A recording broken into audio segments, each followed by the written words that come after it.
counter. Right.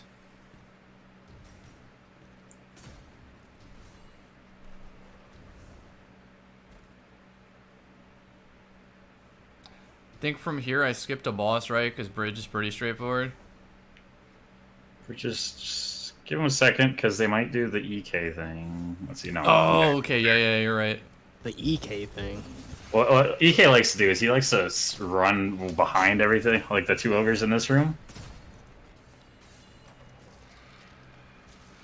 That is the most unique strat for over here. It's a little dangerous just in case one of them actually turns on him, but it definitely gives the teammates on the other side just free reign on the Thrall and the champions.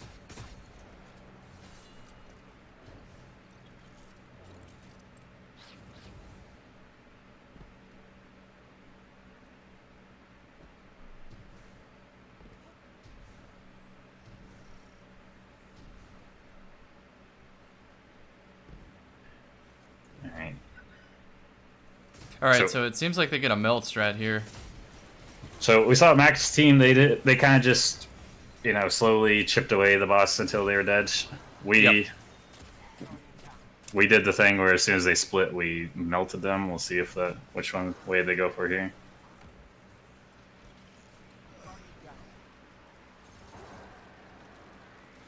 See, this being the first strike, they're not even phased by that. If this was the 6th strike, they'd be shaking. Mm-hmm.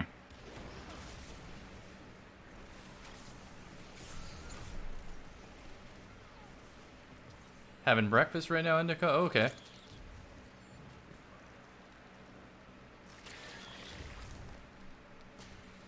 Join voice chat in like 45. Yeah, we'll probably still be working through this. So we'll do the post interview with you then.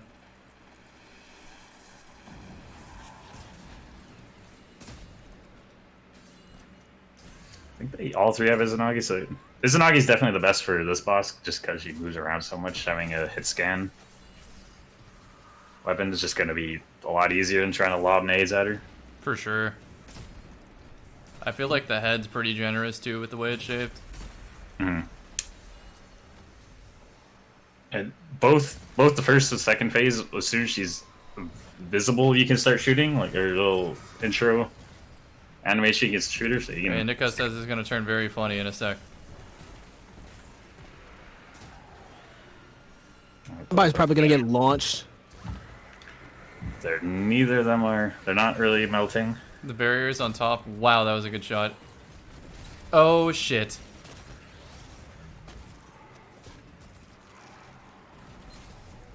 Oh. Dude, he really just, you know, a mile up. The fuck? He just instant transmission. Fucking no hesitation. Yeah, you definitely don't shake. It's like you expected that shit. Alright, clean first. Skip to the second. It's a good thing they ended there. I think the bug with the room is attached to actually dying to the purple, so I think Indica was technically bugged. But they finished it before that was important, so... Alright, this looks like tree of probabilities. It's taking So a second to load. went Broodhold because it's buggy, and the tree because the boss room is just... Yeah. Alright, so we got tree. Sparrow out. This looks like the right side.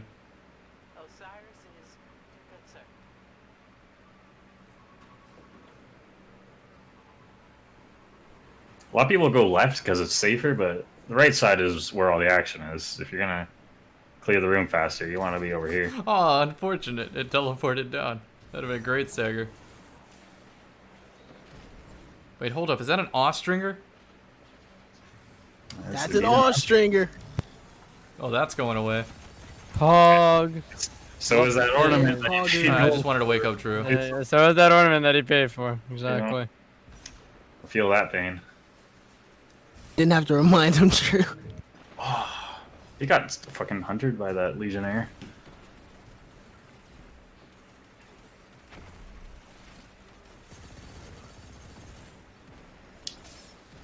This opening encounter is weird. You have to kill like some scripted amount of ads.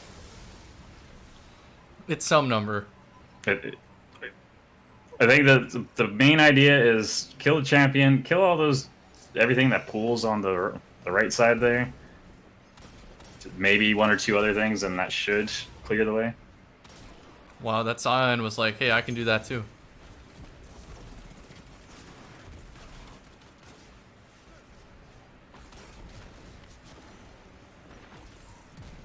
He had to get his revenge before he I don't know why I died. didn't go left side either. I always go right side, just because you can sometimes catch the champion's funny angle, at least in the Master Night calls. I wouldn't bother chasing him in a GrandMaster though.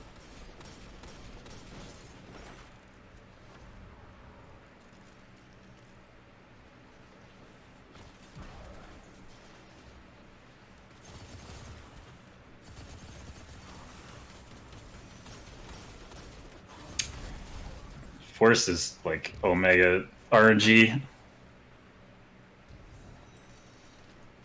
That's true too. That's something I didn't even consider is Infinite Forest, you know, being procedurally generated for this.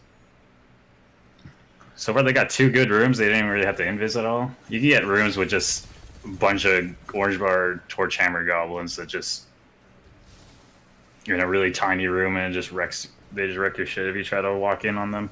I low-key thought someone would submit like a glitch where they Dawn Blade fly across or something. Unfortunately, since you set the parameters of one of each class, there's no real cheeky way to do it. Titans can fly completely across with swords, but you have to have the whole team. Yeah. But you have to have the whole team. In normal Masters, obviously that Titan could just wipe you and get you up all the way over there. But okay, Indica says for this one, no invis, the Hunter's on Nighthawk. Alright, that's bold. Right. Well, obviously if you get a really bad room, you can just clear it out. Okay, we're coming up on this coming up room is one of the more dodgy ones because it is just a circle. Although this one's all right because it has the elevation, so you get about halfway up, you're pretty much out.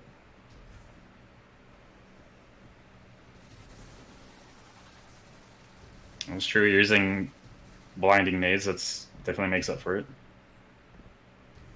Yeah, Wendigo for like my personal Nightfall attempts is very useful for that exact reason.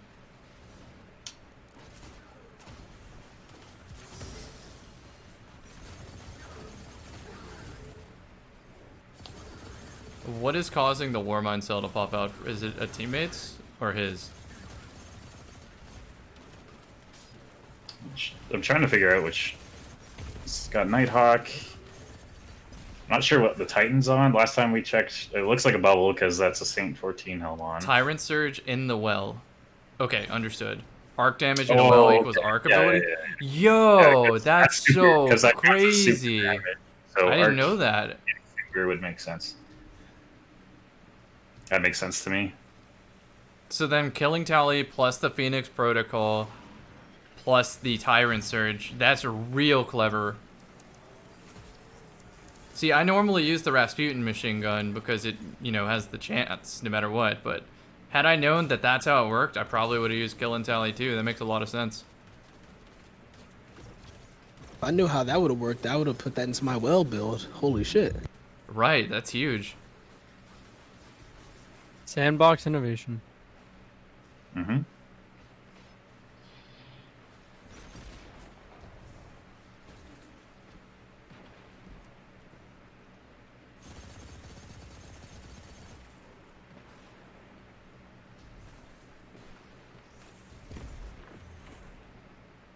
Now, I might post this video a day or two late to the channel. I kind of want to upload this VOD, like at least the highlights of this VOD. If that's okay with you, Indica. I know Mactic probably was okay with it, but... What's the role on the Austrian? Yeah, what's the role? And why was that Hankin in the choice?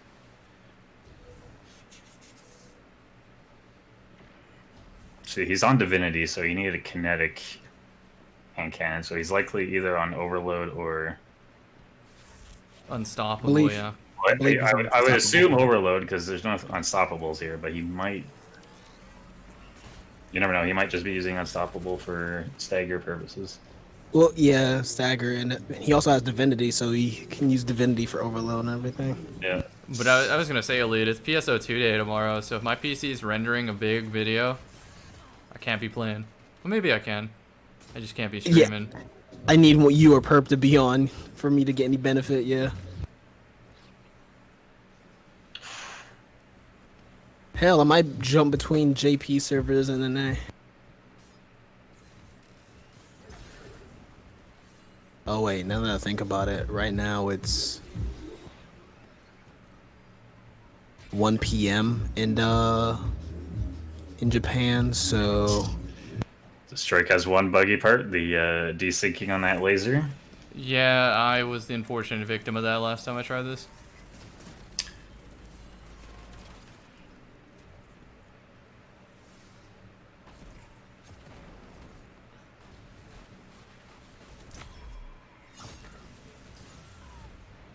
That was almost very dangerous.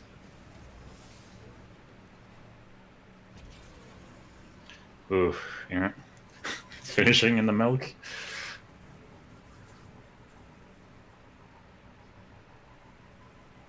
That finisher was the ice skating one, the Blades of Glory, the Iron Lotus.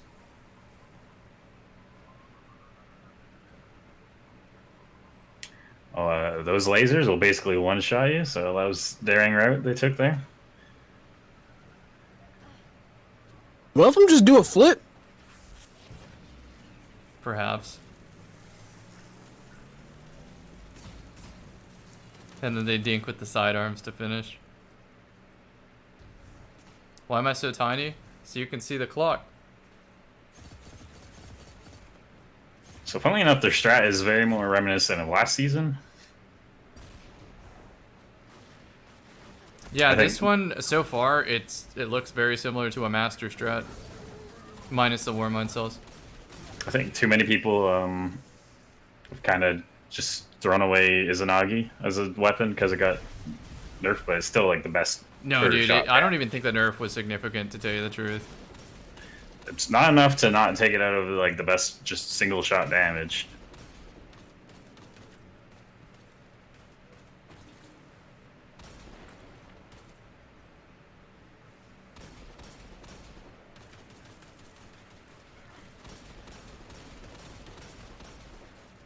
Yep, he's got unstoppable on. Look at that. Yeah, Outlaw Rampage. There's your answer. There it is. It's okay, he gets to grind for a new one of those.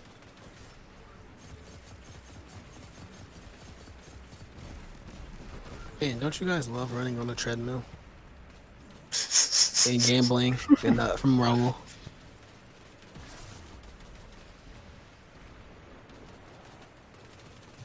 I personally like to run charged with light when I'm running Izanagi. Let's get the fun fact here. Apparently, I learned this the other day running this one. Time payload will just go through those guys' shields. It'll hit the jetpack. Yep. So you can kill them without breaking void.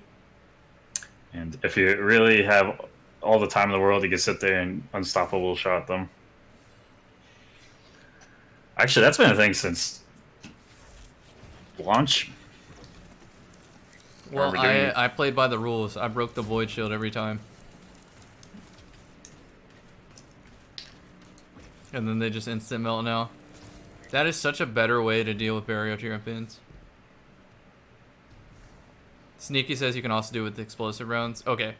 Yeah, Awesome. it's So it's same explosive idea. and timed. And unstoppable. Timed is just like delayed explosive rounds, so same concept.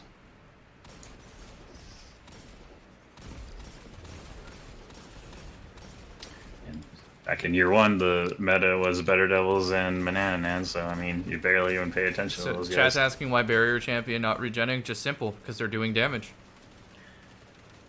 Maybe, I don't know, a little known fact.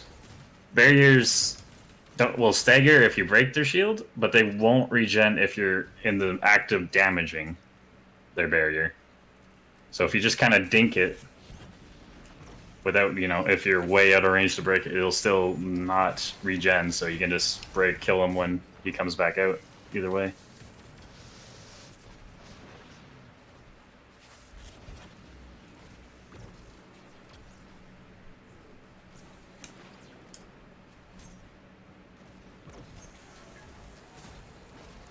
And their special finishing too, I believe, to get the ammo replenished.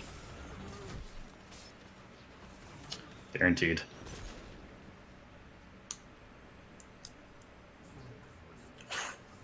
Wow, you got melted by that. Holy cow. Yeah, welcome to GMs. That is the wimpiest gun that any barrier can hold, is that freaking little laser beam. He went into maximum overdrive for that, for real. You turned on perfect aim. real quick. Yeah, exactly.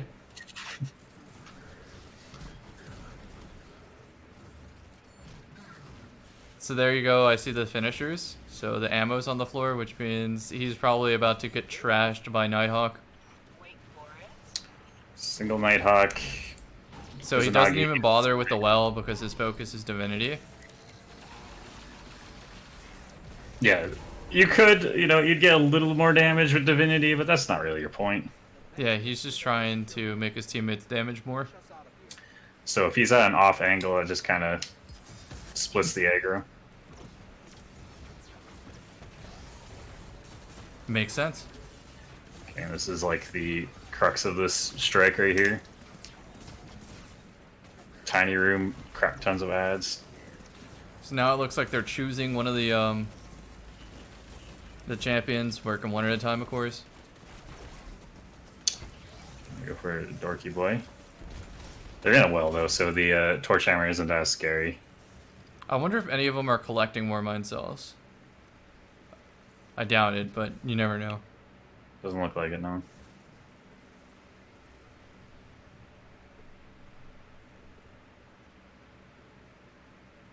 Are they waiting on a super? Probably. That's the smart thing to do. They're probably waiting for a well, and it looks like he has like high intellect, so he's getting his super back pretty fast. I don't know, they're going ahead. No, the bubble. Oh, That's the what bubble, it is. because that'll give him as well. You're right. Wow, okay. That was worth the time. That was 100% worth waiting. Because now they have an extra degree of safety. Okay, so barrier champion really likes to teleport in this room. They have Usually weapons of behind light now, which is why they're just clapping these things that might have took a little more attention earlier. Damn. Luckily, he did not teleport that time, and because that was the. And they get a finisher special. There it is. And now they have a well to deal with the boss at the end. Interesting. So they entering from different sides or same side? You think he's gonna drop the well and just use it to jump up and down with it? Yeah, in the corner. There you go. So it's gonna extend above. And that's a wrap. That was a really clean run. Yeah, killed him at the bottom of the side. All right, let's see what they chose next. Speaking of, where is sides? We need Oh, his okay, so it's inside Terminus next. Let's see how they do this.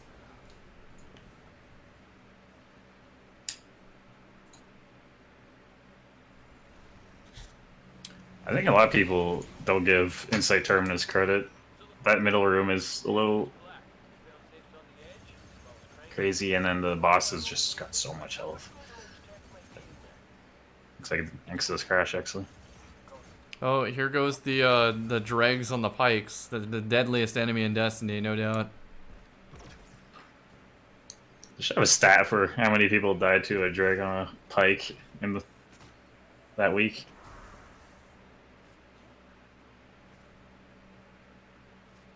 I'm curious to see what Indica thinks the most difficult of the 6 are. I mean, I guess it's telling based on the order. He's like, it's the Broodhold because it's buggy. Like, no, you know what I mean. I think it's pretty. I just think Tree of Probabilities boss room is just the most kind of just ridiculous. Yeah, it can definitely be like very, very panic situation in a flash. It goes sideways so easily.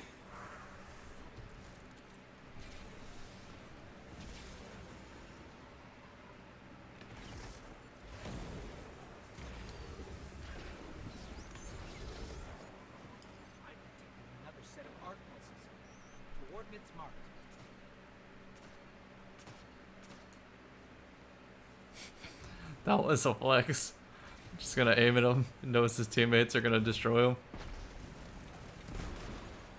He's just standing there, menacingly.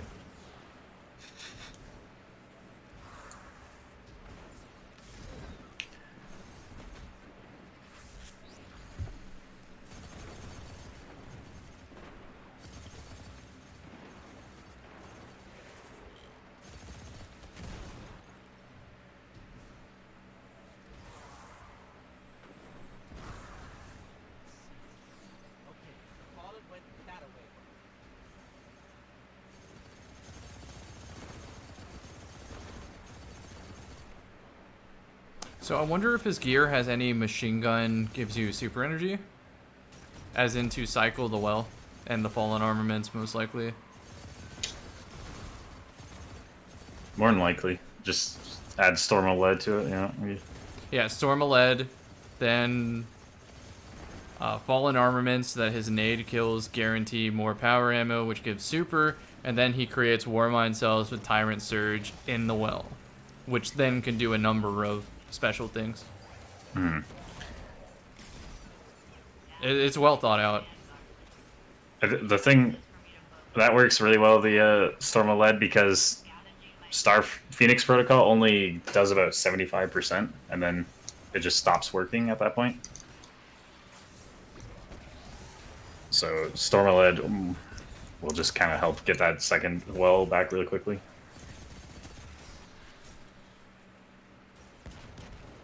Especially if you got teammates making orbs for you as well. Right.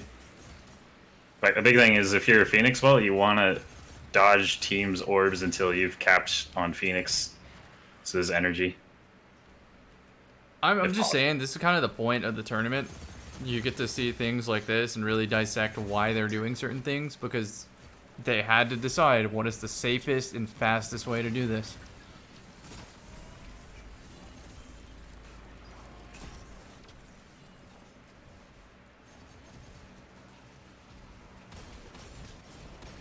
And I know one of them probably has Wendigo, the teammates, so they do have flash nades if they need them.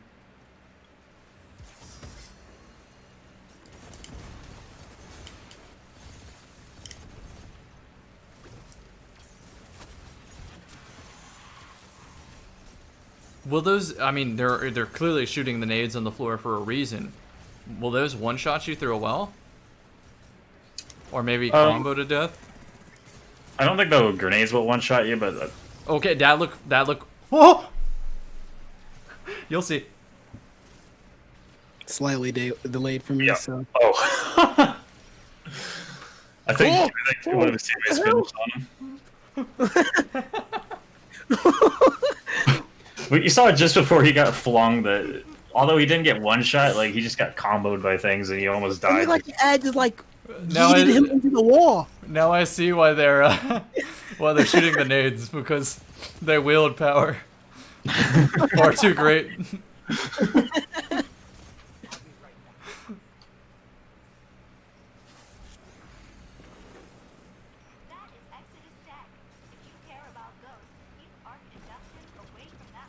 That was definitely an architect kill. You think you're so great?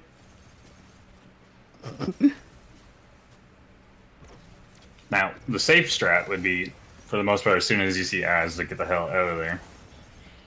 The ballsy strat would be to try to just stay on the plate the entire time.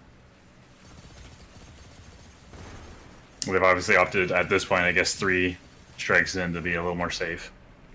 But this is where Mactics strat differed. They straight up said, no, we're going to use Ursa Furiosa and just get this done so we can save a little bit of time. Mm-hmm. I still think the execution of Indica's team is a lot cleaner, which gets them the faster time ultimately, but the approach from Mactics made a lot of sense too. Yep.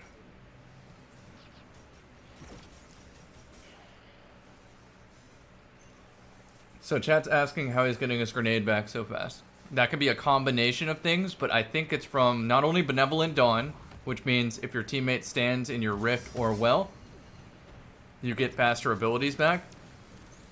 It could also be the fallen, what's it called? You break a fallen shield. and you get your grenade back. What's it called? Fallen Invigoration, I believe. Invigoration. That might be class ability. Repurposing his nade. There you go. So yeah, he could have repurposing on, but even if he doesn't, 100 discipline and benevolent dawn means you get it back super quick. And look at that. That's already a second well in that time. You know, the Storm of Lead combo. And he just fires it off again. More. And orbs then he makes Warmind Cell because even Divinity does arc damage in the well. Yep. That's crazy. That's super consistent.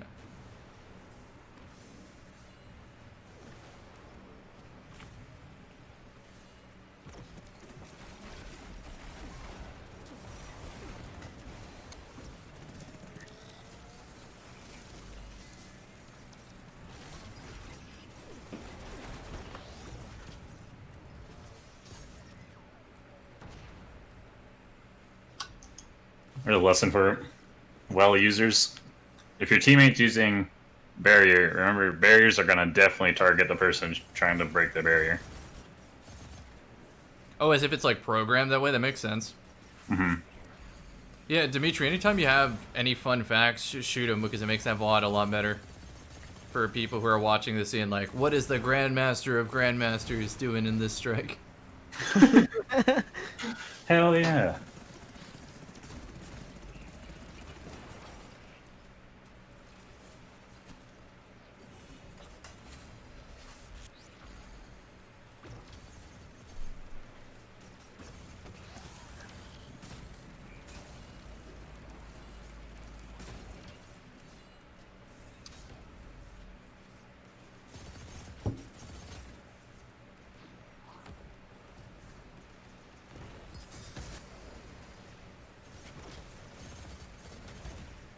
Look at that. He knows it's going to create a Warmind cell and he's pre-aiming it.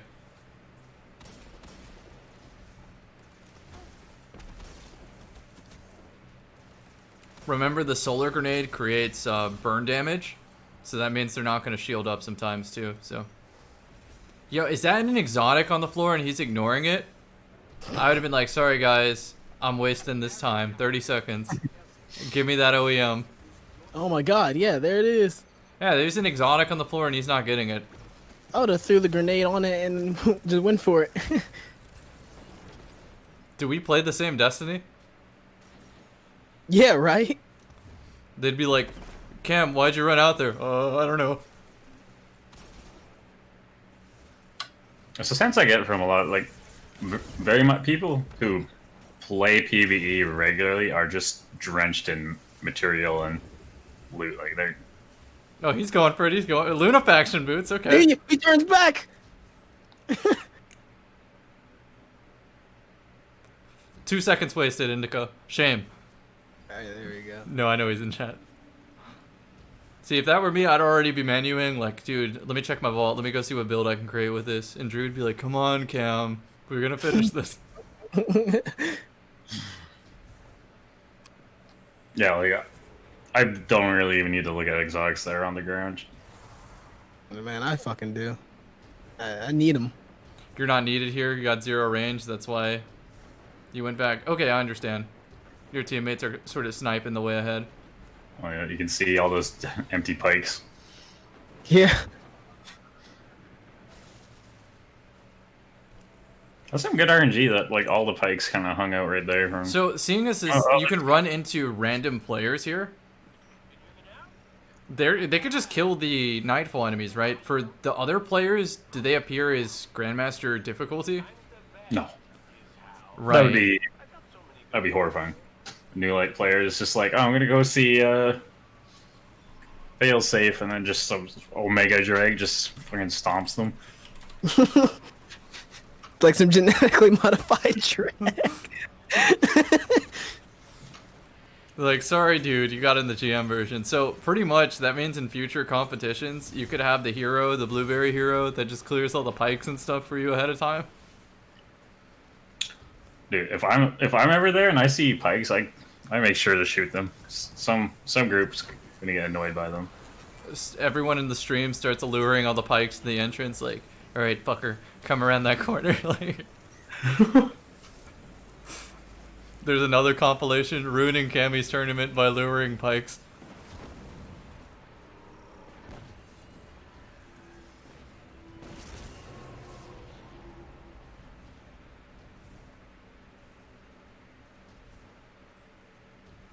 It's like luring that Banshee and Halo to go get the Scarab gun. Oh my god. Speaking of, I believe that Easter egg is somewhere in Destiny. I've continued looking for it to no avail. You get to like aggro pike across the entire Nessus.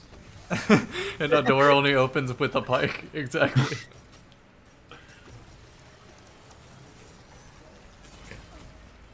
A Golden Age looter. That sounds like me after sunsetting. I promise that was off the cuff. So if you could actually, if there was lights on in this room, you can see there's a lot of climbable stuff.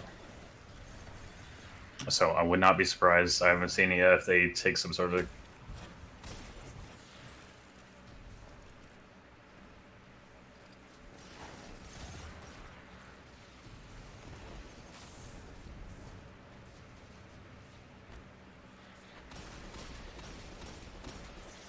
Oh, they're just gonna go the normal route.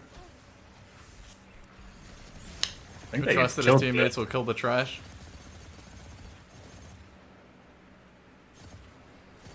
Alright, let's see this boss get melted. So something Mac brought up. The kind of the interesting thing with the servers.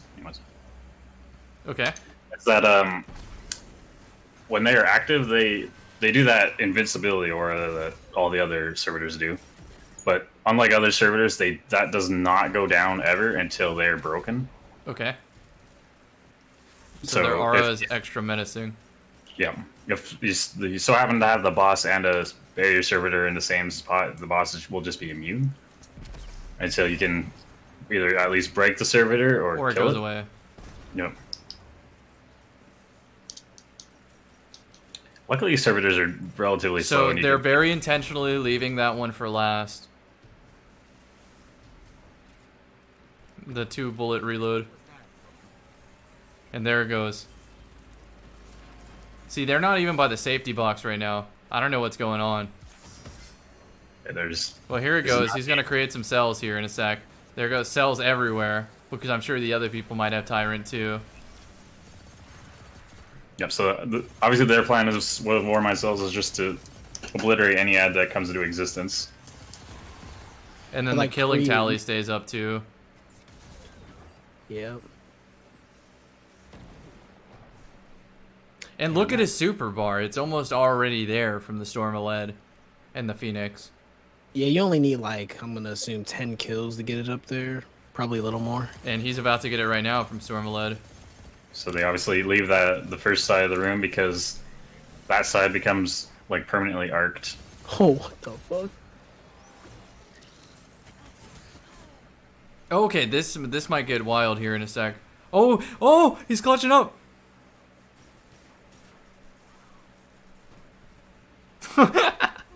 The shank just. Oh, it blew How up is he too. alive? Oh, and then Indica with the well. Oh, he missed the Warmind cell too. Dude, this is a series of events. Yeah, I'm watching this strat. This definitely is very daring strat because if he spawned Yeah, this right is risky. They're doing this for with speed. with that shrapnel launcher, like.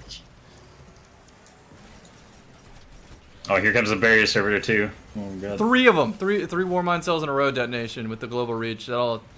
Damn. I love how when they were all dying, the hunter's like, "I'm Celestial Nighthawking now. This thing is gonna die." So they had to break that servitor to get any of those ads off. That would include the shank that would come here and make the floor all arced. Yeah, because it makes them totally immune. Like completely immune. So Although he's fun out fact, of power. when servitors are sucking ads, supers do go through that. So that is a counter you can use. Get that special. He's 3/4 to another super, and I see another one glowing, so that means they do have the bubble. Which, there it goes, and now the well. And so I think he throws the well just for Warmind cells. Like, there's no reason not to if you're going for the melt right now. If the boss goes into the bubble, I think that's a good thing because you get the armor of light. Yeah, well and bubble don't like each other very much. Usually well kind of overrides your armor of light really quickly. Okay, so well gets priority in a bubble? So I'm assuming Yeah. the shield gets priority, and for what like bubble damage gets priority. So then ideally if you're trying to copy this strike, this strat, I mean, you space them apart a little bit more. Yeah, you don't have much room in this spot. You saw Indica get absolutely nuked in a well. Yeah. By one Marauder. Let's look at the timestamp on this. They are 52 minutes in. So that was almost 52 minutes, you know, wasted potentially if they truly failed there.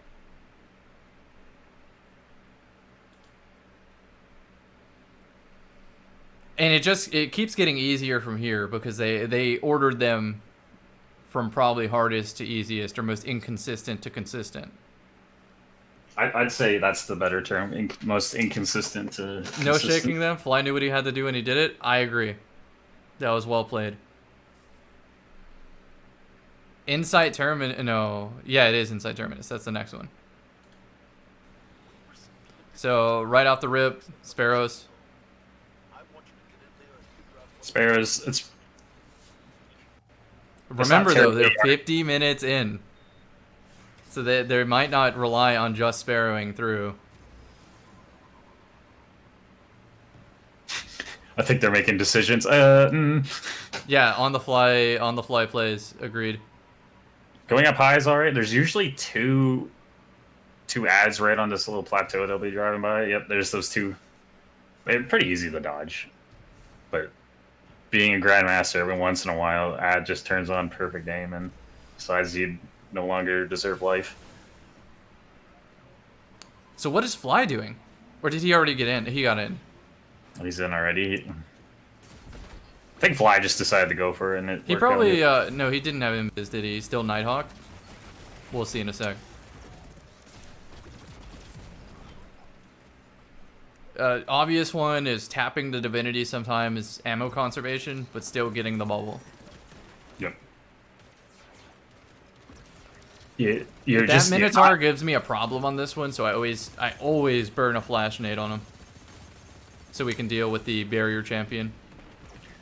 I'd say Minotaurs are the most scary red bar ad you can run into.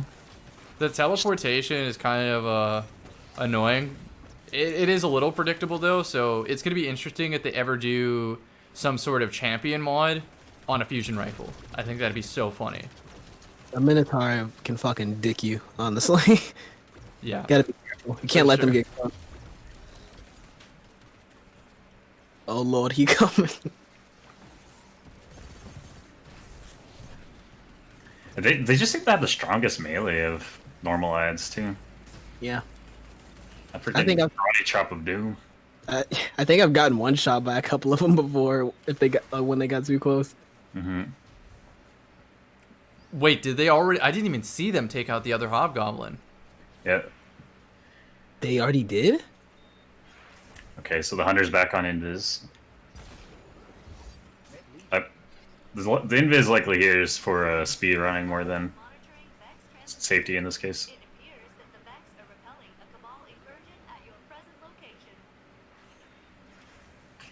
Probably communicating on the fly to stop and re-smoke. Yeah. For sure. Now Smart thing if you're doing this, don't outrun your hunter too hard. Yeah, because he's your safety. I think they got very unlucky with the barrier break there. And once again, 50 minutes into a strike, they're going to have to adjust. Yep, Goblin's chasing them. I mean, Fly got lucky pretty early because the barrier got some shots into him. That could have been a really quick death thing. That was a really, really good adjust.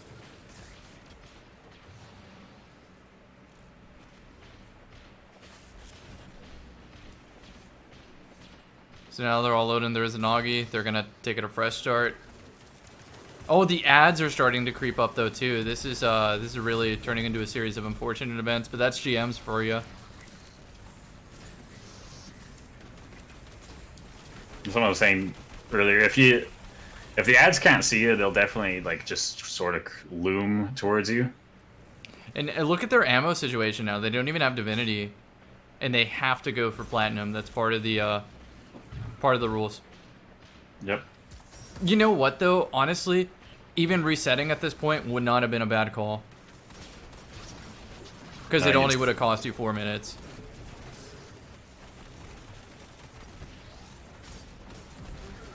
They got it though. They got it though. They burned some ammo. Yeah, they burn a lot of things for that. One. And I guess they're champion clearing to going- refresh some ammo. Yeah. and Audible to come back to get ammo. So that situation is what what differentiates just a speedrun attempt throughout the week and then a tournament setting. Moments like that matter. Getting through moments like that matter. Yeah, you just go to a speed run. You just reset. Just oh, that wasn't perfect. And like everyone does grandmasters for rewards, or masters for rewards too. So it's not like they reset because their goal is just to finish and get the reward. So this is more applicable to maybe people watching in chat too. Mm-hmm. Is seeing how people fix mistakes. Or not even mistakes. Fix things out of their control sometimes.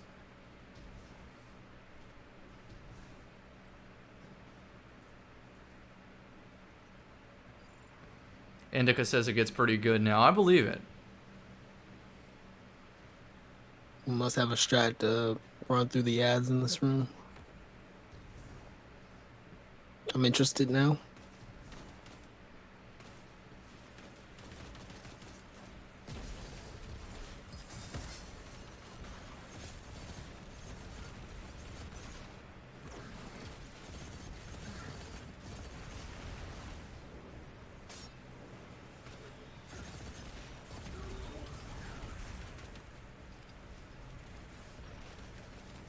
Any reason for the invis while in the well? Was it not to attract attention from snipers or something? Or does the hunter have some sort of setup that requires his teammates being invis for a nade or something? He was possibly just doing that just to get his grenade back, because obviously, invising your then that's what it is. But yeah, if it breaks aggro enough, it might be useful as well. It's worth asking these kind of questions, just because I really don't know sometimes.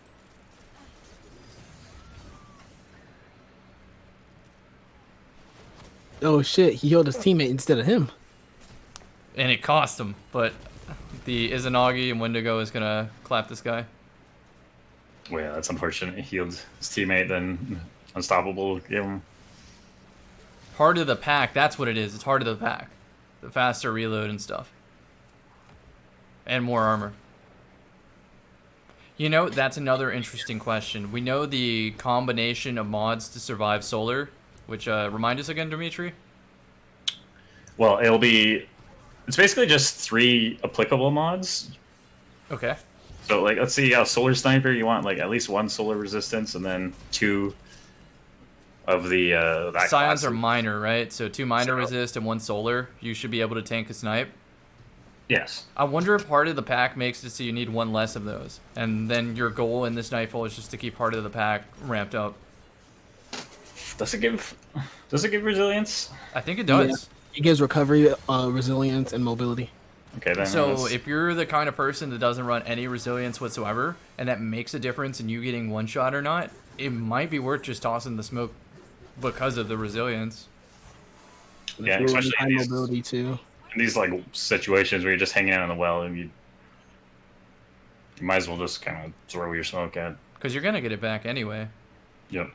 Also, maybe might consider a 100 strength build on a hunter. I know Gambler's Dodge is easy, but sometimes you just can't get close. Especially in GMs where getting close could just mean death. Mm-hmm.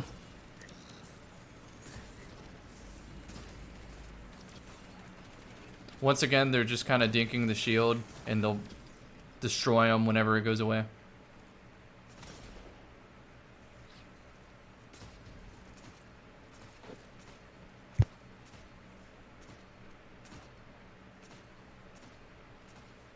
They're using normal Izanagi rounds, not honed edge, to just take out any threatening ads. Because it looks like they thought ahead and maybe have ammo in reserve. A power Izanagi that doesn't get It's a showed. sniper and a honed edge tool. Yep. So here's the well. You're going to see the Warmind cells again. Barrier Colossus about to go down. Oh, and because they're in the well, they just took him down without the need to dink the shield. Oh! So he got comboed to death. He got hit by a frag detonator and the magma launcher from the Unstoppable Champion. Something about the magma launchers. Sometimes, I don't know if it's a bug or sometimes they'll just hit all their shots. And not only, I'm sure you've seen the clips of you getting flinched like crazy by them. Yeah. But that does a ton of damage. And GMs will almost guaranteed kill you. I've been flinched by those so hard, my screen might as well have been upside down. Yeah, it's insane. That yellow glow definitely means they either got a power Rasputin or Warmind's protection on. It's protection of the Warmind. Yeah, they most likely have that. So they have Heart of the Pack and Protection of the Warmind. For those who don't know, it gives you some damage resistance when... Is it enemies are near a cell or you're near a cell? Enemies. If they're enemies near a cell, they do less damage to you. Okay, so sometimes that's what it is. It's not like destroying the Indica the says 0 protection, so it's got to be power then. Really? Yeah. I was trying to see for Okay, yellow. so he says it's power. Yeah. I run power personally. It's I run protection and it's usually like an orange glow. They're the same glow. They're probably the same glow. Yeah, it's just showing that they're affected by it. Gotcha.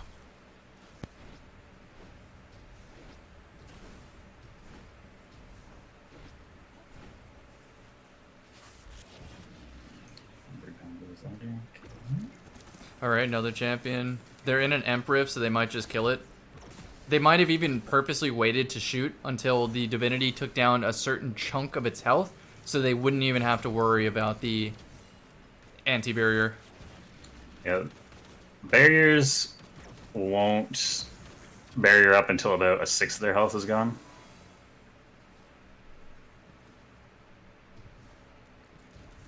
Alright, Indica says he'll break the builds down later, but I still think it's fun to speculate and see where our heads are at, and then have them correct us. Yeah, if you can get the Judgment proc on Divinity, it's really good.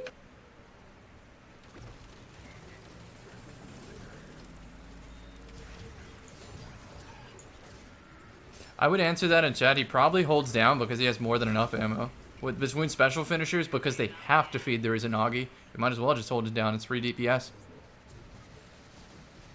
It's worse ammo conservation for sure, but it's free DPS.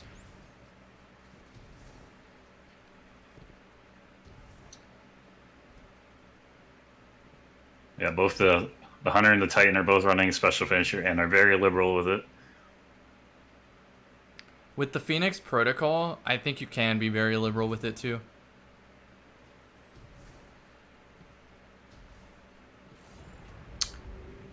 But they're definitely playing to use the well a lot, so they're generally preferring the Titan or Hunter to.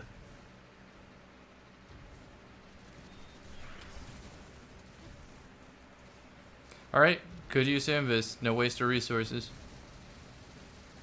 Are they going to choose to shoot all the Minotaurs for free score?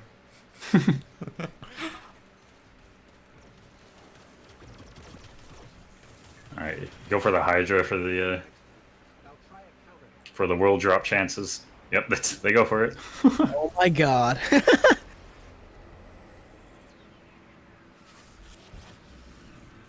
So at this part, I believe the ads are infinitely respawning, so you do have to have some sort of ad clearing to even start the boss fight.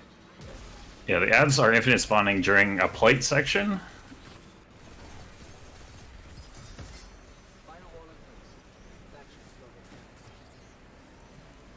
By the way, those void balls that he shoots out, they basically instant kill you in this. And once again, guys, this is a tournament, so are they going to do multiple plates at once? Also, look at how many Warmind cells are on the floor. Anytime there's just a glob of ads, he just breaks one of those.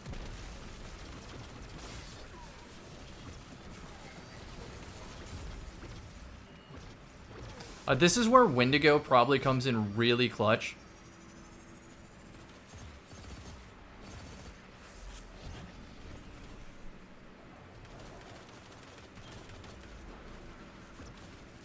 So the answer to the cells again, in case you're just skipping around, is his super is the well, and his weapon is arc. And so the arc weapon with the well apparently interacts to create an arc cell, or a Warmind cell, I mean. Yep.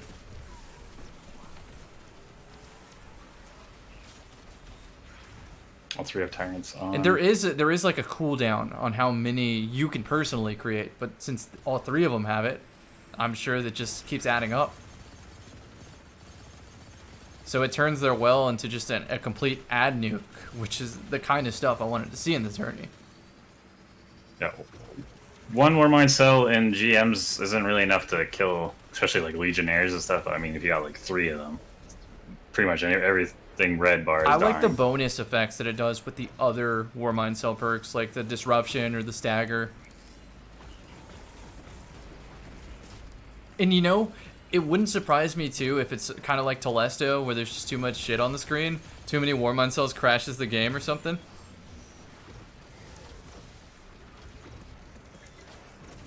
So if that happened in the tourney, I would have, you know, just said grace period, like, you're fine.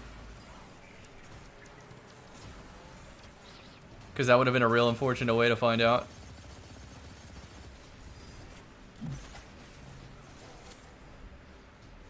Alright. Bottom bar of Kargan's health, he gets aggro, so instead of just kind of wandering around the middle, he purposely kind of pushes you. That was clean. Now, it's worth mentioning for this part, you're very tempted to leave the strike early, but for some reason you have to sit through dialogue for 20 seconds. Yeah. So I'll spare you guys and trust that he left in time.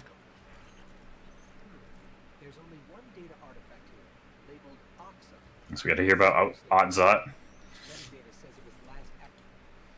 Alright, this one's a bread and butter nightfall, too. 15 minutes, you can join the call. Perfect.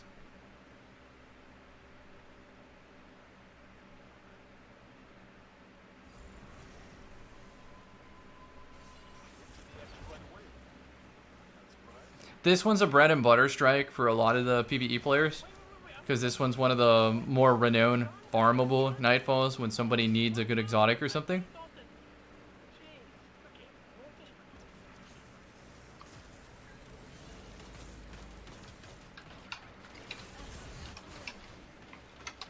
Okay, so I see how this series of unfortunate events can stack up.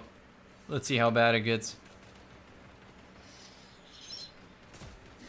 Alright, they didn't cut their losses. They didn't say, let them just regen to full, we're going to reset. They said, nope, we already did damage, keep putting damage in. That's some good teamwork.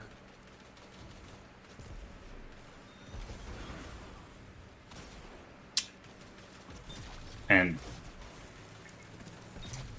the barrier colossi can have 2 guns. The big kind of like, the arc launcher gun is annoying at long range, but I mean, as soon as you're close to him, he's kind of useless. It does have a cooldown period between the shots. It's, I don't know what RPM it is, but it's super, super slow. Whereas the other one's the opposite of that. It's a minigun. And the thing about it is it can still kill you in 4 shots before it fully spins up, so. Yep. The minigun is absolutely ridiculous.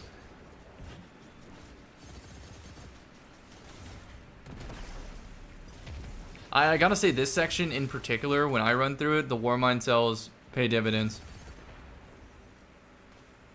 Yep, tons of ads everywhere. And also those yellow fuel canisters, they do a pretty decent chunk even on GM. Yep. I like almost always grenade that middle spot where there's just a bunch of ads by those barrels in the middle.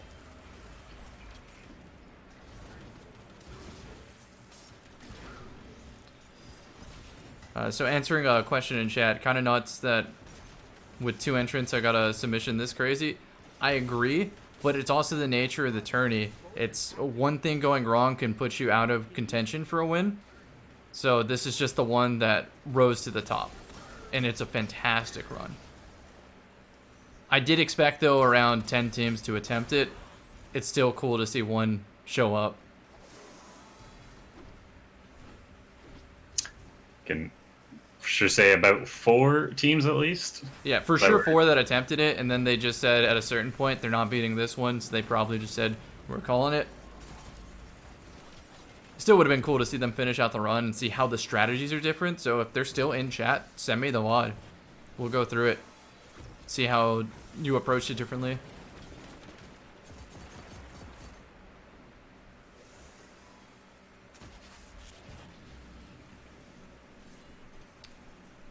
I really have to stress that, though, guys. The nature of a tournament, it's just a whole different set of variables.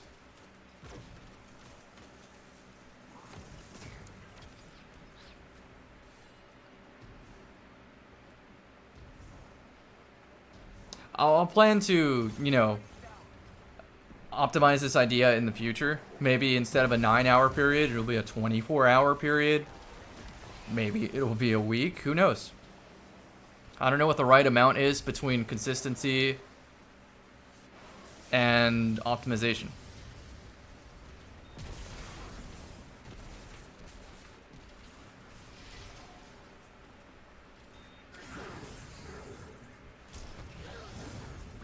A link to this video, that's going to be up to Indica.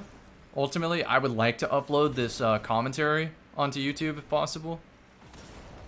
I think it's super interesting. And a lot of good conversation points with Mactics too.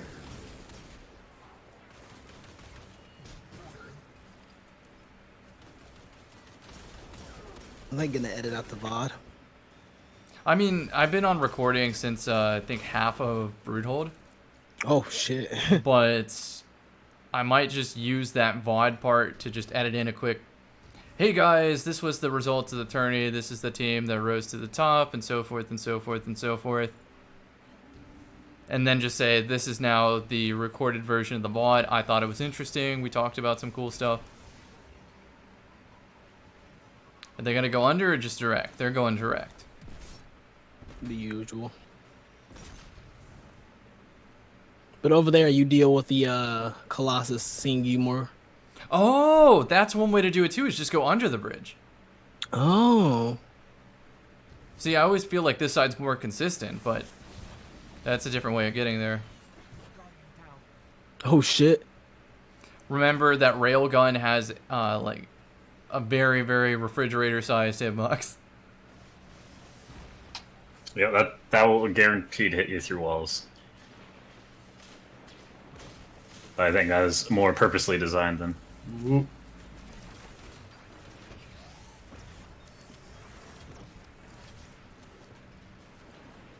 So question, what made me put this together? I don't think there's a lot of difficulty in this game right now, and it's cool to see when those things are incentivized, what players come up with, and what things in the sandbox that they care about to master. So, I think this is that result, man. I think they did an excellent job of showing that off. I would like to see things like this in the game. Maybe Bungie doing this for a TWAB every now and then. Maybe there being a cosmetic for something like this in the future, because other games that I play don't stray away from this level of difficulty and recognizing or rewarding it in the game. So, we will see moving forward, but how can you prove that there's a demand for this sort of thing if you don't try to get it off the floor, to give an example? So, I'm hoping that this is the start of that. Maybe in the future we do a GrandMaster Nightfall League where by Thursday you have a run submitted and you compare it against everyone else. Whoever gets the fastest wins, and we'll recognize it within a group of PvEers. Might be fun. How come my voice always sounds professional? It's because this has to be on a YouTube video and I have viewers that might be listening to this while doing dishes.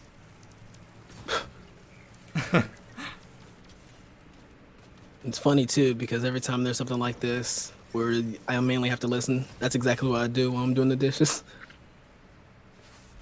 Just to hear, like, listen to something while I'm doing that that chore.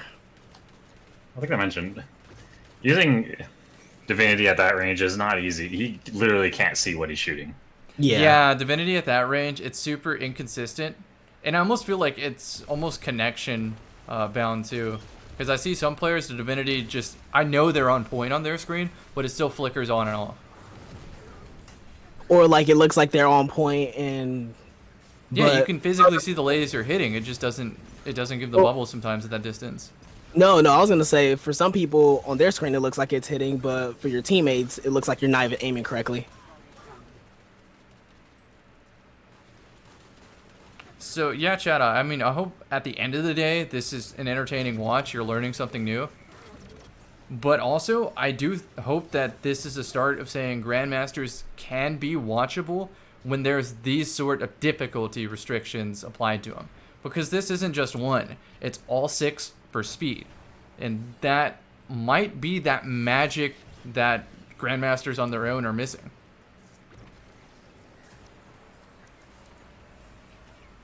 Please include the bit about how Overload denies regen and instant proc of explosive time payload. Let's get into that again. Just keep this clean.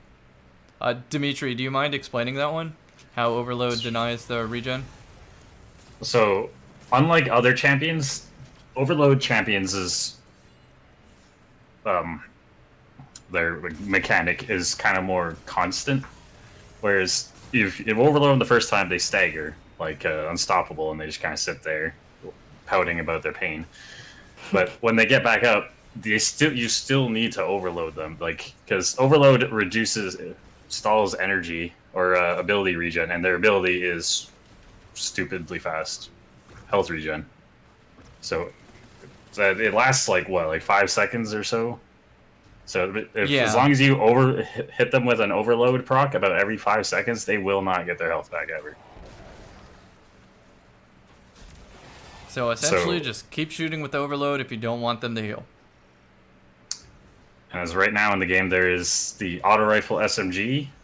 Other than Divinity, there's the auto rifle SMG where you have to hold the trigger for a certain amount of time, and then it fires off an overload shot.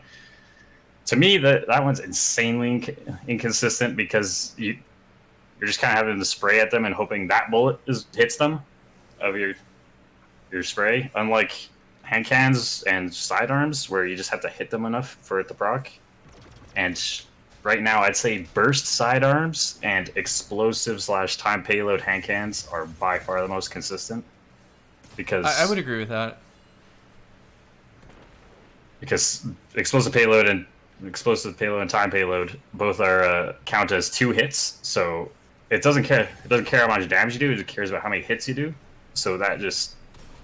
So 2 hits instead of 1 means it procs almost consistently off 1 shot.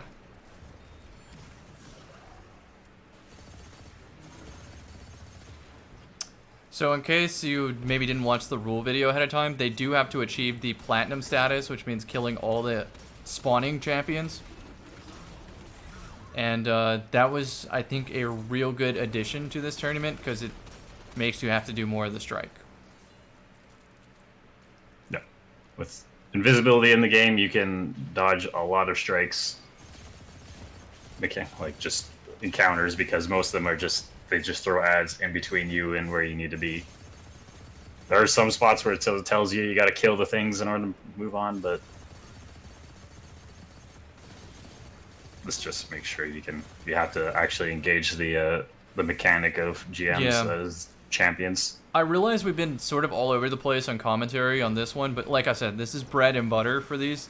And I'm sure a lot of you have seen this one like 1,000 times.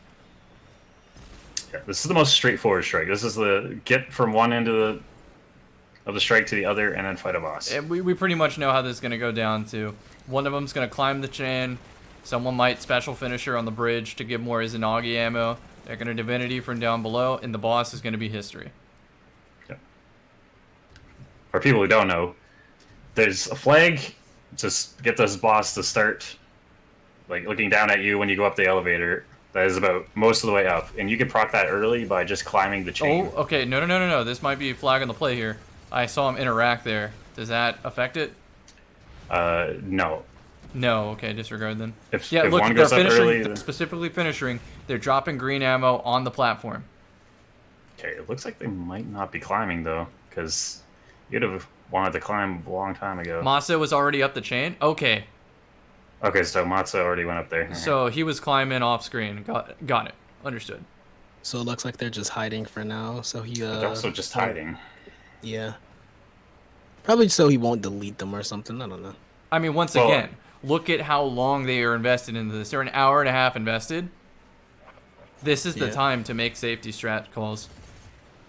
They might also be using the well for the damage while taking out the flame turrets here. Oh, so true. If they put the well in the corner, all the ads usually glob together, so the Warmind cells would just trash everything. Yep. That's true what Indica just said in chat. He's running really high frame rate, so like the elevator literally is like eating his feet, so he can't move. An even simpler reason. Oh shit. I'm gonna start going 30 FPS on that elevator. I didn't know. I'm kind of lucky that I have kind of potato computers, so it runs like 60. So right before the elevator. Just hold on, guys. I'm switching to Xbox. Just let me rejoin. I know you can't rejoin in GMs, but wow, I did not know that. Like that alone, wow, that changes my approach to this strike. I'm over here. I cannot move an inch, and I'm like, what the heck, guys? Yeah. As much as we praise Vicarious Visions for the port, there's a lot of frame-dependent things that are kind of goofy. And that's definitely one of them. Nice. Great Vesper radius you got there. Alright, I believe this is the last one. Going to Warden of Nothing. Surprisingly, they saved what I think the community would consider one of the hardest for last. Dude, I've killed that unstoppable champion with a train so many times.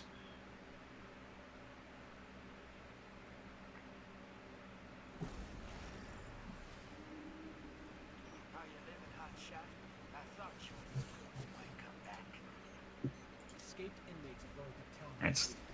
Warden of Nothing. All 3 champions are in existence in this one, unlike all the other ones had 2 of the 3 types. Oh, true. That's a good distinction. Yeah, all 3 champions exist in this. Interesting. Yep. So that means you gotta have a lot more. Your loadouts have to be a lot more tuned for champions than in other strikes. But Indica has already been running Unstoppable and Overload, and the other 2 have been running Barrier the entire time, so they should be fine. I did not know that existed. Why did I just assume that if you stand on that, you fly through it like it doesn't exist? What the fuck? That's probably a safe assumption in Destiny. That what? Okay. What was that 200 IQ fucking play there? What? Alright, jump in with a train. Or... Fly's like, good luck, boys. Yeah. Okay, so the trains keep coming until until you see these 2 goblins spawn in. At that point, the trains won't keep coming anymore. Yeah. So he was just running ahead to stop it. I'm gonna be honest. If this was the last Nightfall on my attempt, I would have been shook. I'd be like, I'm not dying to a train. If you die to a train, it's all over. Luckily, the trains are follow very typical patterns that you can. Yeah, so you can kind of predict where they're going and how they're coming. Is Hydra actually a mini boss? Because he's got a massive splash damage, and you have to fight him in a really tiny hole. Join that one, Indica. We'll drag you in. I don't think that. Oh yeah, you got it. Okay. I was gonna say that's the wrong Discord and chat, and I was gonna link him. Looks like Fly got tagged. This one to him. Hydra just as it died.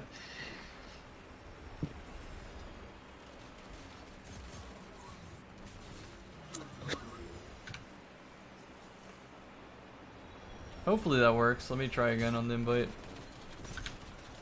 It should be that. Yeah, it's the same invite, so we're good. It probably expired, or is that the one that doesn't expire? No, it's the one that probably doesn't expire. Check if he's in general. In AFK? Oh, okay, that's even easier. I'll just drag you up. We're in this one because my server didn't agree with me for some reason. Alright, Yeah, welcome, Indica. Hello, Indica. That's good. The run looks clean.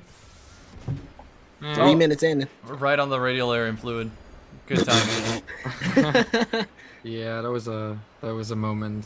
I don't know. Like overall, I do have to say, like we kind of like didn't really practice. Like we personally are very disappointed in ourselves. Like this is in our eyes horrible. Like straight out. Like Really? if we were like this should have been an hour and done, because we literally didn't practice. Sneaky Beaver, for example, has an amazing warden. Like, if in my opinion, for anything, if it weren't for the time of submitting, right, for like, Well, that was Cammy, all the in- like second prize, the second prize, right? Whatever, I don't know what you called it anymore. Cammy's It definitely belongs to It them. doesn't matter. Like, their shots, they full send it. They were struggling a lot for hours on certain strikes, trying to full push it, and there's so much room for improvement. Like in these I was gonna strikes. say Because that that's all in the practice of making this on Yeah. Thursday, 2 days after, in a 9-hour no. period. Well, we've done a ton of these. Like I've done probably like 200 GMs, 100 GMs, something. I don't know. Like it's a good amount. Yeah. We basically just stuck to our strats, try to optimize a few things here and there, and go a bit quicker. And like that's kind of like all we did. It's not really like actually pushing the boundaries. This is not the flex. Well, I I'm know just it's not saying, pushing the like, it's not, boundaries, you know- but it is staying consistent. Oh yeah, no, that is our thing. We try and stick. That's where we stick to our strats to keep it consistent and clean. And like To viewers, pick the I things think we that's know. very valuable, because if they see consistency, they Oh, think, yeah, well, for sure. we can apply this. When they see somebody hitting like frame perfect bunny hops across, and a boss wipe that requires perfect aim or Yeah. whatever, they like, I can't do that, not even gonna try. But this, Like- some of this stuff, it looks really, really copyable. Yeah, no, that's the thing. That's what we're all about. Like, we've helped a ton of friends with these, and like, it's just basically about being able to replicate this at any point in time, and like, it's not like tied to crazy loadouts, like being lucky, skipping with invis, like insane amounts of enemies, stuff like that. And personally, I do have to say, so I'm not a fan of the invis spam whatsoever. Like, I just don't enjoy it. Like, I'm trying to do a Grandmaster Nightfall for the actual challenge, playing the game with the challenge it gives me, and trying to play around that as best as possible, if that makes somewhat sense. Like I said, I'm not trying to flex, it's just, we just generally did not speedrun this. We generally didn't. Like, we did these off reset, 6 in a row. We reset on Broodhold like 3-4 times, because we have like a thing we tried doing. Yeah. I could have saved a bunch of time, but anyway. And then we completed 6, and we were like, this is not too bad, and like, that's what we stuck with. Like, I said this to Sneaky, they easily would have beaten us. That's as well, like, seeing But what's in my possible opinion, that's made the us nature of a realize, tournament. you know, for sure. No, I agree. I'd like to add for this room. We just saw the two hobgoblins. Those guys basically almost guaranteed one shot you unless you really spec for that.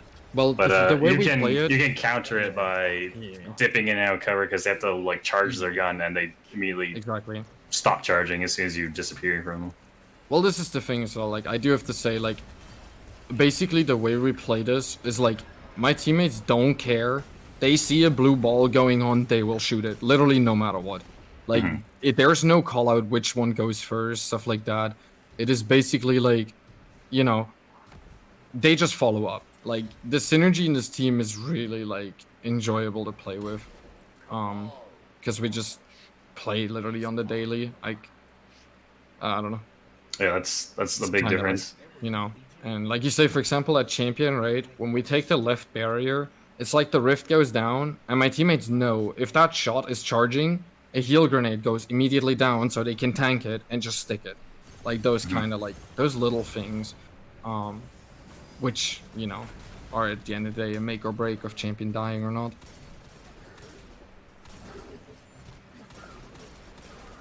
So, outside of a Sorry. tournament setting, what is your favorite and least favorite GM? Favorite Grandmaster. That's a hard one. Favorite. Then most difficult and least difficult. No, I'm just actually trying to think about it. Like, I generally Okay, enjoy all of get them. back to me when you got it. That's the thing. I'd say, honestly, Warden is probably the like one of the most fun ones. Just the way it's like, it's all types of champions, and it's like it allows a lot of unique like strats and like play different spots and like play kind of around however you want. Least favorite, poof. I honestly have to go with Insight just for the matter of the amount of grenades those Cabal spawn. Like if that strike stays in the next season without Warmind cells and just generally being able to kill 20-30 enemies at once by just blowing up multiple cells, it'll get so annoying. Like those grenades are generally obnoxious. Me on that one? You can shoot falling grenades out of the air. You cannot shoot Cabal grenades out of the air. Yeah. Yeah, they're sticky. At least I'm not the only one on that one. Yeah. I don't think you can shoot Hobgoblin nades either. No, you can't. Yeah. You know, I had a moment where I just, perfect aim, hit a drag grenade out of the air, but I had a time payload gun, so it didn't actually break it. So I felt really good in the moment. I was like, yeah, get shit on, and then immediately died because it didn't break. Flight didn't pop boons. I also remember when you punched a Drake grenade. Yeah. Oh yeah, I punched a grenade too. I've done that before. I've seen this. There's a moment where you're just like, I love this game. Sometimes you don't know, man, how the mechanics end up. You play this game a lot, but there's sometimes where you're put in a situation where you're like, can I punch a grenade? Will it work? And it did in that moment. Basically. Good old unstoppable hand cannon. Gotta love it not working. Yeah. It's great. That's where really I like the lucky Warmind cells. Warmind cells are consistent. For sure. We just, like, regarding builds, what people were asking a bunch. Yes, let's break down the builds. Right. Well, this is more of a So, laid-back as you saw, section. we use Well of Radiance a little bit different. It's not just there for healing. There is a few cells spawning. It's like an engine for cells, right? Yeah, literally. Like, the well goes down, and it's basically a tactical nuke. Like, if shields are down on the enemies, they're all dying. Every single one. Like, in, for example, the inside, you could generally place a well in the middle of anything, and everything will die. Like, you will be able to survive. Anyway, both my teammates, it's like you want to split Void and Solar Mods. Because if you run, like, Cellular Suppression, it takes a lot of ammo to blow the cell up. So it doesn't make any sense to spec into Slaying. For that reason, me on Well, I was running Tyrant Surge, Rage of the Warmind, Wrath of Rasputin, and Power of Rasputin. Reason for Okay, power I understand is what just, those are. You know, Power of Rasputin, just a 10%. Rage adds the solar damage, and Wrath allows solar damage to spawn additional cells, which only requires about 6 to 10 enemies to be killed/damaged by the cell to spawn a new one. So then the cells are created off the own cells, Exactly. and then you have the engine from Bingo. the... Yeah, Yes. I see where you're going with that. That's clever. This is, the thing is, what needs to be added, I don't run Global Reach for the reason that any cell that is spawned by Tyrant Surge is not affected by Global Reach. Only cells spawned by Wrath of Rasputin in my build will be affected by that. So I'm going to I'd repeat rather that go with again for Power- emphasis, because I didn't even know that. So Yeah. if you have the artifact mod to create Warmind Yes. cells, Global Yes. Reach does not work No. on that. So in other Not words, at the all. build I've ran all season had one part of it that was useless. Fun mention, we figured this out 3 days ago ourselves. 3 days ago? Okay, so I don't feel dumb. And we've been running cells literally since they came out. Like, these cells, I'm sure everyone has seen the fun tweet about my Gambit experience. You know, these cells are the reason, you know, if I recommend try Rage of the Warmind with Wrath of Rasputin in Gambit Prime. It's an experience. 2 cells and an entire spawn is dead. Literally the entire spawn. Oh no. Like, including the big majors, if you have a single synth on, so you have the 3 points, so they get marked by the first cell, and the second cell just blows them up. And literally everything dies. They don't care. The cell goes through walls. It just destroys everything. So, you just generally run around with Mitri Storm. In my opinion, Mitri Storm is definitely the most fun way to run it. Because the Dimitri Ionic knows. Traces, like, Ionic Traces on the ground, you know, Crown of Tempest on top of that, and I think everyone can imagine how it goes. I like from seeing there the on. Chaos Reach with the Geomags because you can keep cycling like Special Finisher and stuff for free. Exactly. That's literally my second main build in the game currently. Dude, I made that like second week of Yeah. Just because I only use Chaos Reach, and I was like, okay, I need to make it so people don't think I'm throwing when I use Yeah. this. Oh, Massacre Medals. Literally, I've gotten about 100 Massacre Medals, and that, like, I helped a friend with a full reset. He just started playing the game. And literally a single cell can give you Massacre Medals. Like, it's pretty gross. Like, Yeah. the game mode was already broken. You can single-handedly take care of the entire game mode with cells. Like, the PvE part. It's quite funny. Anyway, going back to builds, the other teammates that are, when they spec into Void Cells, specing into Void Cells, it goes Cellular Suppression with Power for Sputin. Good thing about Power for Sputin is, me dropping a well, chugging on div on any target, spawns a cell, and immediately activates Power for Sputin. By that, I can stand on a well, and they can, with 2 Izanagi shots, one-shot any champion in the game, as long as Divinity's on.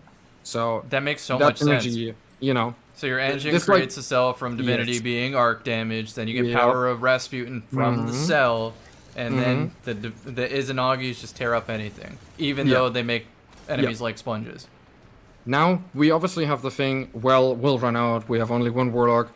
What we do, both of them spec into Longevity as well. Longevity makes the cell last twice as long on the ground, allows for up to 45 seconds of suppression out of a single cell, and since I run 100 intellect on my well, I blow 2 cells up, you saw it yourself in like inside, Yeah. have my energy immediately back, and then it's just a matter of about 30-40 seconds and I have my well, which is fully covered Then you also by have the that bubble final for cell redundancy spawn. too. Exactly, that's the plan. That was the plan in Tree of Probabilities, for example, not needing to wait for the well. But we had a finish we needed to do by our bubble. That's why we needed to wait a couple seconds to get him his bubble back, so we can chain supers fairly well. Which is as well the reason we nearly wiped on Exodus, because he finished on accident, so he didn't have bubble when it was very crucial. Because the way we play Exodus, as you saw, it's like either you commit or Yeah. you're dead. Yeah, that was definitely Like- what I saw. So that boss meld I just saw was pretty clean. Yeah. And at the RTA right now, they're at almost 2 hours, so that's real time. But the time minus the loads, let me double check what that was. Hour 27:36. Yeah. My guess was stakes under match. tournament conditions, the best team was going to show an hour 24. I think, like I said, I seriously think... Oh, by the way, Power for Sputin, something to add, is the only debuff in the game that stacks with everything. So Power for Sputin stacks with Divinity. Oh, okay, understood. Yes. 10% plus 33 plus another 33 from Well of Radiance. It makes you do a good chunk. So I Yeah. just restarted this, and it's really just background stuff while we talk to you. Yeah, So stacks with that's the Tether whole run, looking for everybody. something. That was 6 GMs in a row, 1 sitting. That's a Conquer title done in 1 sitting. Let that sink in. No, but I do have to say, thanks a lot for hosting this for sure. It definitely was a lot of fun. I wish we would have pushed ourselves a lot more. Tried a bunch of different stuff. Once I again, though, definitely- it's kind of uncharted territory. I don't know of anybody else for doing sure. this kind of thing, but you'll know Yeah. that if it happens again, if this generates interest, you'll be ready. If it happens again, we will definitely spend... If we end up deciding we want to participate, we will spend some serious time practicing some stuff. I don't Like, think we the have a lot of prize stuff pools in will be mind. this lucrative in the future unless We there's a didn't crazy compete amount of for that. interest, because I can't pony Nah. that up every time. But if you're interested enough No. to do them for fun, I'm down. I'm down It's to not host these about kind the of things. money. We don't compete for the money. It's just we enjoy, like, Fly Maso and me, we basically call ourselves kind of a Nightfall squad. I've personally done on my main account about 1,400 Master Nightfalls since they came out. And a bunch more for other people. So, like, yeah, we enjoy Nightfalls a bit. And, like, I don't know. So I then remember, I guess like- this is the platform to say, what do you like about them? What do you dislike about them? How can they be improved in the future? Grandmasters or Nightfalls in general? GMs. GMs? Well, Because that's It's for the pretty, like, aspiring the- player. And yeah. to I the, mean, you the make issue these with look it- easy. the issue with them is obvious. The loot is terrible. Like, the Yeah. loot being the exact same as 1030 and randomly at times getting 2 shards is not good enough. Like, I personally, this is my 2 takes on it. There's 2 ways they could make them extremely lucrative, and even for teams that might even take 40 minutes to an hour to complete them, it would be worth it. If you say, let's say we all have experienced double loot, go triple loot. I know this sounds a lot, but if you have teams optimize these heavily for 10 minutes, they should benefit from that. Like, we can all agree, I'm sure. Oh And- yeah, I think there should be the incentive Encourage there. efficiency. That's part of endgame. Exactly. And it is the highest tier in-game activity we've ever seen that has even, like, perma-contest, technically beyond contest, because it's 25 under instead of 20. Right. So, like, there's just... The incentive of the seal is cool, but just, like, what's the point of doing more than 6? Like, I Right, can just how do do math they get grading. endgame to be replayable? That's where Exactly. my head's at. That's kind of what led me to do a tournament like this and say, what if this sort of tournament mode was something in the game? Doing 6 Yeah, no. GMs in one sitting is not easy. No, for sure not. For sure not. Definitely. I do have to say, so it's like, it's loot. Either I would say, like, go triple loot or, like, fully masterworked exotics. Like, you would spend, like, save so much, like, materials. It's free exotic shards it takes to masterwork a single item. Like, for a lot of people, they only get their exotic items from the season pass. They don't do 1030s. They are, like, you know, because there's no consistent way of grinding them. You can do 20 1030s and get 0 Oh, shards. believe me, I did the math because I have a free-to-play account. The economy for those things is not in your favor. Oh no, for sure not. Like, I mean, looking at the double loot week, right? We did about I think 168 that week, of Warden, and it took me on my Warlock. Like, Warlock was my first one I ran, and to get to 20 shards, or like more, I think I masterworked a bunch of items. Let's say 30 shards, right? On double loot, I think I took 40, 50 nightfalls. Like, that is just too much. Like, you just can't expect people to sit, like, there and play this game for 10 hours a day. Or, like, 8 hours, 6 hours. Like, you just can't expect it. It At the doesn't same feel like a time, good though- respect to time, for sure. Exactly. But at the same time, people cannot forget, if you don't put in time, you're not entitled to anything. Like, that's, like, whenever these arguments are brought up, I'm glad it's you like, brought that up. like, people always expect to get these things. No, you're not entitled to end-game loot if your account or your weapons or your gear or your team is not good enough. End of story. Like, I think so there's too no in argument an to be made. MMO. That's what creates replayability, in my opinion. Exactly. And so why would Like, you be Ace- disappointed that the game is promoting replayability? Yeah, and like a skill, like these GMs show a clear skill gap in PvE, like a very big one in my opinion. As you Like- can tell by the amount of entrants, that means so many teams went down at some point due to inconsistency that they didn't even submit. Yeah. No, for sure. Like, And these are not average Joes, my man. This is like top teams that were in contention for these. you know, like I'm really sad they dropped the ball on these. Like, us three, like, we were so hyped for these. Like, I was like, all right, finally actual This is the hard only thing I content. was This looking is forward gonna to in make the season people mode. Like struggle. even over trials, and you know me at the PvP Yeah, no, man. Or whatever. same, I agree. I looked over this over trials, so Yeah, it was same. a hard disappointment for me. Like, heavily. Like, I still enjoy the experience itself, and optimizing them, finding spots, finding strats, like, is super enjoyable. But just the point is, when there's no incentive to do them, why would you even bother? And nobody is, which you can see as well in the participation numbers. I'm sure more people would do these for the tourney or even the title if the loot would be worth it. Like, it just, Yeah, agreed, the numbers agreed, show agreed. multiple aspects, I think. Under these like tourney circumstances, the incentives there, you guys show just like a clear understanding of the sandbox, and you said even Sneaky's strategy was even cooler. Oh no, I think Sneaky definitely, like, it's like they used a different strat. Like, they use I think they use 2 Anarchy mount tops. I'm not too sure, but anyway, they don't use Izanagi's, but like their strategies are still like they optimize the use of their weapons so well, using Anarchies to spawn trap tons And of so, enemies. Don't what I'm use alluding Divinity at to all. is- Like, It sort of encapsulates the GrandMaster identity behind this mode, which Yeah, is what it I definitely wish the does. game would do more of. And the only Like- way that it does that is difficulty, I hate to say, and rewarding that. I think Sneaky could agree. Like, as much as our runs could be as close as possible in times, they are yet miles away from each other. Like, strategy-wise, loadout-wise, everything. And, like, our strategy, for example, like, there is not really much you're gonna do solo. But once you like use the synergy of all 3 players combined, Yeah, like it'll the get way very, that your very engine powerful. works with the other 2, and you said one with the suppression, for example, isn't even going to focus on breaking them. That just makes sense with the team synergy. That's what I wanted to see in the tourney, for sure.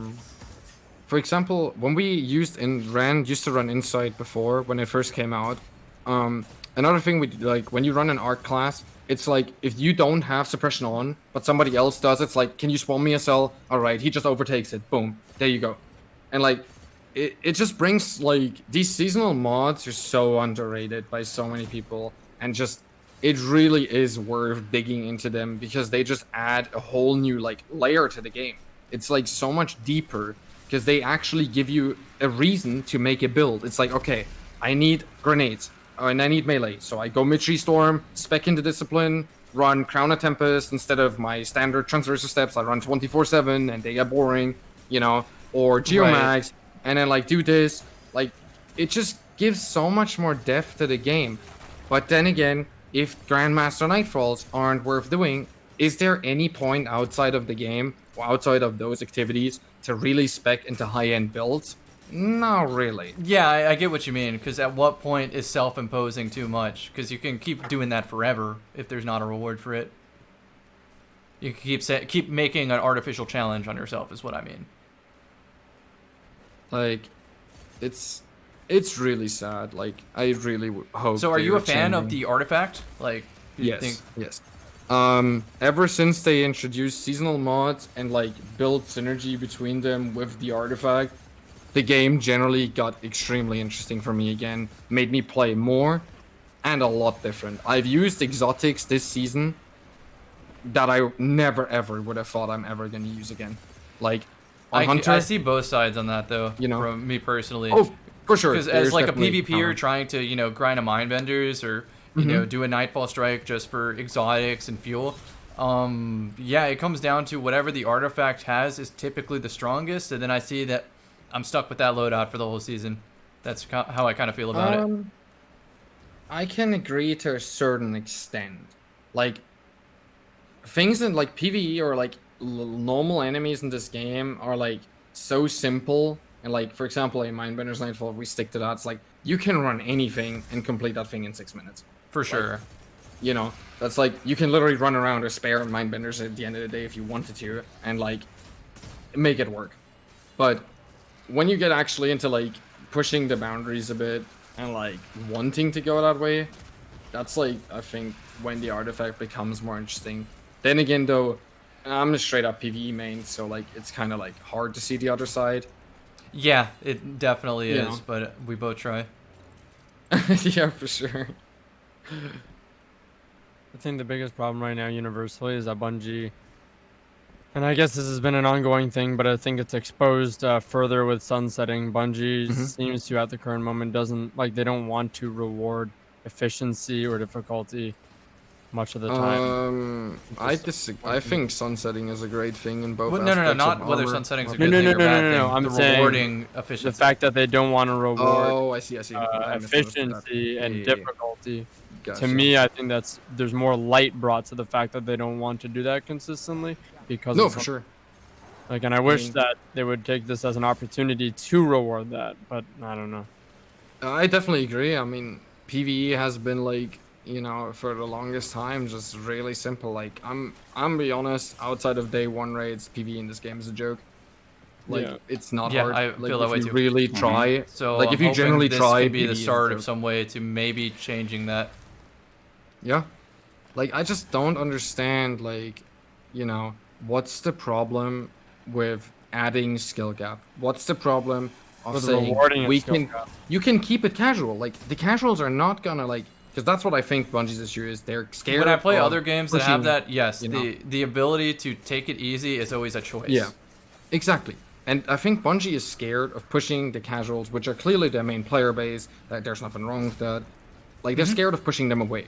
But I don't think that they understand that adding a skill gap and rewarding a skill gap means you're not pushing them away. Because even an average player, an average player is as well. Like, if he sees that improving will improve him in game, loot wise, playing wise, like anything like that, anyone has at the end of the day somewhat a competitive mindset to a certain extent. So like, I just don't see how it can be negative. I just really don't. I'm there too, Like, but maybe that's all of us being hyper invested into this game, and it's kind of hard to unlearn anything. How far ahead are we? I truthfully, like, the way you sort of came in here and said, like, yeah, that was kind of a trash run, in my opinion. I just said the same thing about a PvP version of the same thing. Exactly. Like, it's like, sure, you have a different take on it, but like, it's...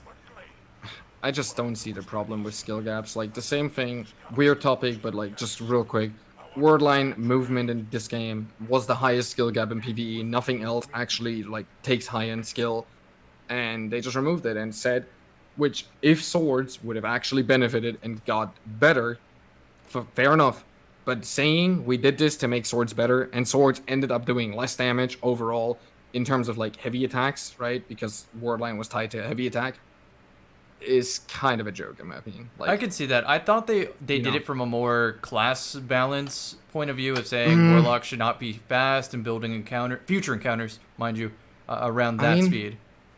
Maybe, but then again, like, it's free content. It's free advertisement. Like, destroying speedrunning did nothing positive for them. It just really didn't. I can definitely agree that speedrunning sells some games for sure. I wouldn't touch Mario 64 as much as I do Look past at Doom. that game, but for that reason. Doom is the best example. Literally the devs of that game sat down, watched a speedrun, recorded them watching it, and any input they found, they were like, okay, there's this little bug we don't know about, you know, stuff like this. And they were like, do you want us to remove this, or do you want us to stay? Like, it's just like perfect, like, communication between like their high-end players. And of course, I know people are still breaking world records currently that like were set with wordline. Is that an argument though? Like, it still it's doesn't about change fun the at the fact, end of the day, you know, right? Did it make more fun for you? Like, broken is fun. Is there a problem with it? I mean, I don't know about you, but broken I'm in a not gonna video lie, game Worldline doesn't and bother me. PvP was classic, dude. Golden gun over everybody's head. Yep. They break their ankles and then just take out the whole team. Some legendary clips from everybody on that. Yeah, it was definitely fun. It's like, you know, either way, like, the speedrunning topic it's gonna bring a big controversy, so I'd rather like not. No, dig too it's deep okay, into man. it. This is your platform. This is fun enough. conversation. I mean, I don't know. There's so many things in this game. I feel like if they would cater, like, not cater, but like listen more to the high tier players, it would just benefit the game in the long run so much more. Because think about it this way. What is the one game on PC that's been out since 20 years and has the highest amount of players? CS. Oh, Counter-Strike. So now let's look at Counter-Strike. It is probably the highest skill ceiling out of any game on PC currently. And I would agree with that for the most part. You know, like, it definitely has an insane skill gap. Like, a pro, like, you have no chance of winning against a pro if you start playing the game. Literally, you're not going to kill him, like, ever. And there's nothing wrong with it. Like, people play the game, like, on, like, the low... I've never played myself and still understand this. Like, I just don't see how skill gaps and, like, investing into skill is a bad thing. I just don't get it. Yeah, if that's the one takeaway from this Tourney VOD, I think that's the essence of it. Why is that a problem? I want answers.